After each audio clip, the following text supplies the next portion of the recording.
Hey YouTubers, this is the 2017 Honda Ridgeline. This is the Lemon Edition. I'm going to show you some of the problems I've been having and some of the pain and suffering I've been going through with the dealership to help me out. Let's get started. One thing that you can't see is the hesitation issue. When you drive this vehicle and you're slowing down to make a right or left turn and you give it throttle, sometimes, not all the times, it'll hesitate for 1 to 2 seconds. The vehicle does not rev, it does not shift gears, it does nothing. It's not a good feeling when you're sitting in the middle of an intersection and a car's coming your way. I like to customize my ride. If you notice, that's a Sport Grille, but what's sad is that when you look at the Sport Grille online, the Sport Grille, the photo of it shows to be that of the Black Edition, which is a black chrome trim piece. You can see up top where I plasti dipped the piece because underneath that's chrome. The whole point of replacing this chrome piece, buying the Sport Grille, was to get the black chrome strip. Well, it comes with a chrome strip, not what was shown on the photo on the website. When I first purchased this vehicle, this door was so hard to close that when you get in the vehicle and you pull the door shut, a normal amount of force would not close it. You had to reopen the door and pull hard enough that most of the time you could hear a distinct click. Basically, the door handle was coming separated from the door. So when the door shut, finally, you had to push it back in, push the handle back in to make it pop back into place. That's too much force needed to shut the door. What we discovered is that there was a huge gap, and I'll post a picture. Right below the mirror was at least a 1/2 inch gap, and all the way down at the bottom was about an 1/8 inch gap.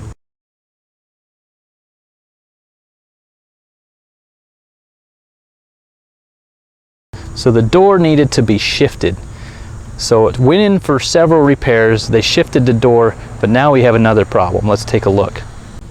This is the problem now. When they shifted the door counterclockwise, it sent the gap from the mirror over to the door handle. This door is fully closed, although it looks like it's cracked open. I'm going to go videotape the passenger side in comparison so you can see the difference. I'll also post photos.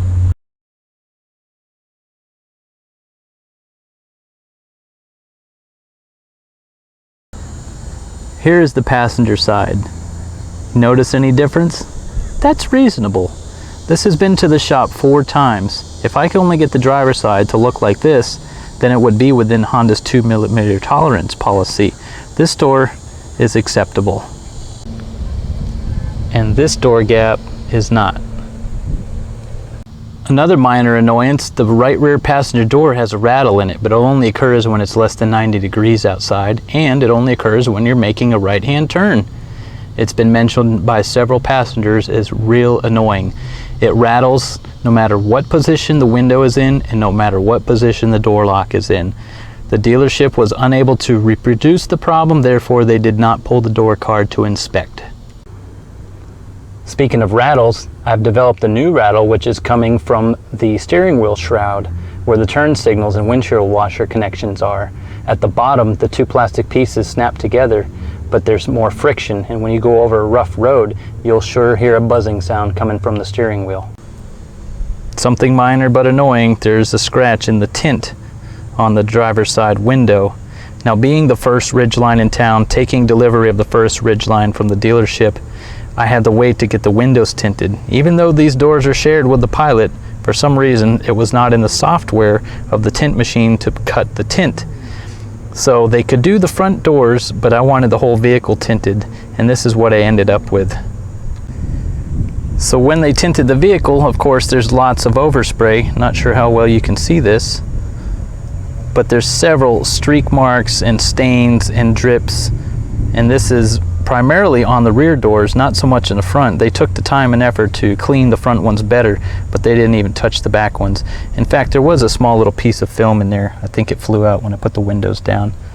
But nonetheless, the streaks are, just clean it. It only takes a couple seconds. We have another door issue here. I'm trying to close the passenger door. That's a substantial amount of force. That's too hard.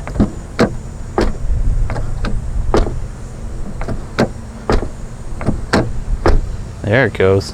You gotta shove this thing. And the front one was way worse. So speaking of gaps, we've got another issue that I just discovered. On the hood, you've got these little rubber grommets. These little rubber hood grommets can be adjusted to adjust the level of the hood. Now, they're adjusted properly so that the hood gap is flush. However, when the hood is closed, it's sitting so high that when it rains, water can come in between the seal and this piece here, and that's what's causing all the white streaking on the hood liner all the way around on both sides. What a mess. Another issue with this truck is when you come to a stop, you'll feel the truck rock back and forth several times and then it stops. Almost every stoplight, when you apply the brakes and the truck stops, the vehicle continues to rock back and forth. I've never experienced this in the 23 vehicles that I've owned and operated. One thing I noticed right before I left the dealership is that this rubber strip simulates a separate bed. We all know this is a unibody. However, there's about a 2 to 3 inch piece that was folded under itself. Had I not pulled this out with a credit card, it would have stayed folded over, and any time in the Texas sun, this would have developed a nice memory and it would have never sat flush. Good thing I caught that in time. It's sad that you pay $35,000 for a truck and they don't even give you the courtesy of the conversation mirror for the back passengers. It's just a blank plate. That's sad. You have to get an RTL-E or above to get that. Also under the hood, you've got 2 AC lines that are rubbing right next to each other. There's a piece of foam here, but underneath that foam, you can see that the bottom piece is starting to dig into that foam. One thing I noticed straight out of the box is that this was in the loose position and that battery terminal was loose. I experienced a weak start and I immediately checked that, tightened it, and it solved it. So with all these problems, some big and some small, I've taken it to the dealership 4 times. They attempted to fix the door gap problem 4 times now, and they can't solve it. As you can see, this vehicle only has 2,071 miles on it. I've owned it for 2 months, and the majority of that time has been spent driving back and forth to the dealership to have them correct the issue. We started with the hesitation issue, which the service manager drove with me and said there is an issue. It does hesitate. He acknowledged the problem, and he acknowledged that there's a door gap issue as well. I really like this RTL. I really tried to like it. If I didn't like it, I wouldn't have spent almost $1,000 in accessories on it to customize it and make it mine. Unfortunately, I'm having so many problems and issues and getting the runaround with Honda that I don't even want this truck anymore. I've got too many other issues going on right now. A brand new truck shouldn't be one of them. So I took this truck to the dealer and told them that I wanted them to buy it back, and I wanted to order an RTL-E at invoice and I would pay the difference. They didn't agree with that. They said that they would give me $28,500 for this vehicle and I could trade it in towards an RTL-E or an RTL-T, which they had on their lot. And they also were charging me $800 over invoice for that. After all the pain and suffering and trips to the dealer I've went through, they only documented 1 of the 4 service attempts in their computer. I was later told that they wouldn't buy this back because they were afraid that the hesitation issue would be a problem and they would not want to pass that on to the next customer. While I agree with that, I don't want to pass my problems off to somebody else, only to the manufacturer that produced this lemon. If they can't fix it, buy it back and sell me one that works. I drove an all-wheel drive and it did not hesitate. I inspected 3 other Ridgelines and they did not have the door gap issue that I have. After 4 attempts, they can't fix it and it still hesitates, still has the door gap. It's time for another vehicle, but they won't buy it back. But after a conversation with the general sales manager, he says that the hesitation is normal. That's a characteristic of this vehicle, and that this vehicle is not a Rolls-Royce, so that the tolerances that you see and the door gaps you see are normal. Honda, is this really the product you're selling these days?